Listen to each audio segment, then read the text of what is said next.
थोड्या वेळापूर्वीच हसन मुश्रीफ यांची एक पत्रकार परिषद झाली आणि त्यांनी पत्रकार परिषदेमध्ये आपल्याला एकेरी नावाने त्यांची संस्कृती आहे, त्याच्याबद्दल मला काही बोलायचं नाही. पण हसन मुश्रीफ यांच्याशी मी माझ्या राजकीय जीवनामध्ये 5 मिनिटापेक्षा जास्त बोललेलो नसेल. जिथे सांगतायत की मी पुढाकार घेतला की मी घेतला, 2019ला पवार साहेबांच्या पुण्याच्या घरी बैठक झाली होती.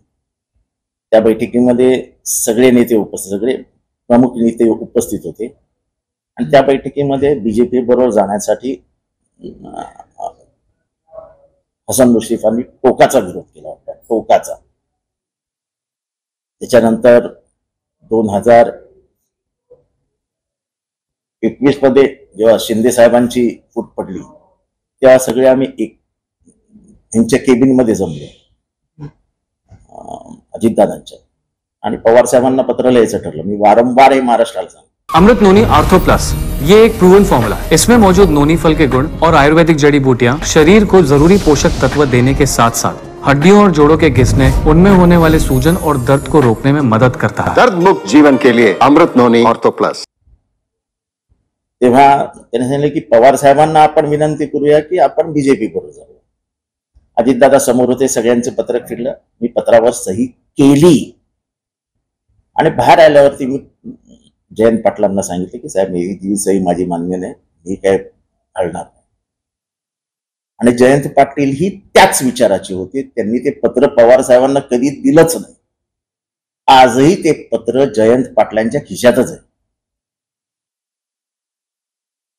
नंतर मग 1 वर्ष जवळजवळ आम्ही विरोधी पक्षात राहिलो, आमचे विरोधी पक्ष नेते होते आणि मग नंतर हे सगळे उठून पलीकडे गेले. नंतरच्या काळामध्ये आपण बीजेपी बरोबर जाऊया, आपण बीजेपी बरोबर जाऊया असं सातत्याने सांगणारे जे काही नेते होते त्याच्यातले एक हसन मुश्रीफ होते. आता पक्षात मी एकटा पडलोय का मी दुसरा आहे, पण मी माझ्या बापाशी गद्दारी केलेली नाही. ज्या बापाने मला इथपर्यंत आणलं त्याच्याशी मी गद्दारी केली नाही. मी ज्या बापाने तुम्हाला घडवलं त्या सदाशिव मंडलिकांसारखी कोणाबरोबर गद्दारी करणार नाही. कोल्हापूरच्या इतिहासात सदाशिव दादोबा मंडलिक आणि तुमचे काय संबंध होते, सदाशिव दादोबा मंडलिक यांनी तुम्हाला कुठपर्यंत आणलं हे सगळ्या कोल्हापूरच्या पहिलवानांना माहिती आहे. तेव्हा मी तुमच्या नादाला कधी लागलेलो नाही.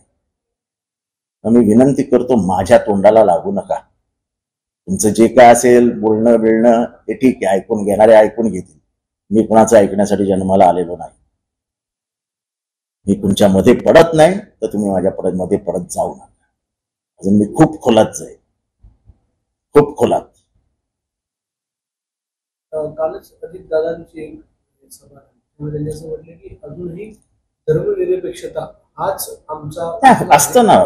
फुले शाहू आंबेडकर इथे आणि गुळवळकर हिगडेवार इथे, काय फरक पडतो? मांड्या 2 आहेत ना.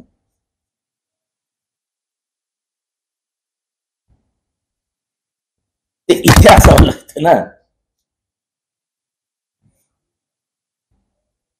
2 विरोधी विचारसरणी, 2 पॅरलल रस्ते असे कधीच मिळत नाही. पॅरलच जातात.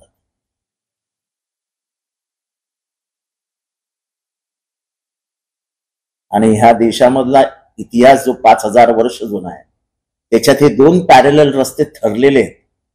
ते 5000 वर्ष मिळाले नाहीत. काही ह्यांच्यामुळे एकत्र येणार आहेत. यांनी आधी वरची परमिशन घ्यावी, आम्ही असं बोलावं का? अध्यक्षांकडे सुनावणी सुरू होणार आहे. आता निवडणूक आयोगाने देखील निकाल दिलेला नाही. जे होईल ते होईल. एकदा लढायचं ठरवलंय ना, मग आता अध्यक्षांकडे होईल किंवा सुप्रीम कोर्टात होईल याची चिंता नाही करायची. दादांचं म्हणणं आहे की खरी राष्ट्रवादी आमची आणि बारामतीमध्ये योग्य उमेदवार दिला जाईल. तसं दुसरीकडे अमित शहा बारामतीमध्ये काय होणार आहे आणि काय नाही याच्याबद्दल मी बोलण्याला काय अर्थ नाही. ते पवार साहेब बोलतील, पवार साहेब ठरवतील. मुख्यमंत्री उपमुख्यमंत्री त्यांना अजून भेट दिली नाही अमित शहा. त्यांना ते भेट देतात की नाही, अमित शहा त्यांना भेटतात की नाही ह्याच्याशी मला काय करायचं? त्यांचं म्हणणं की दौरा मला काय करायचंय?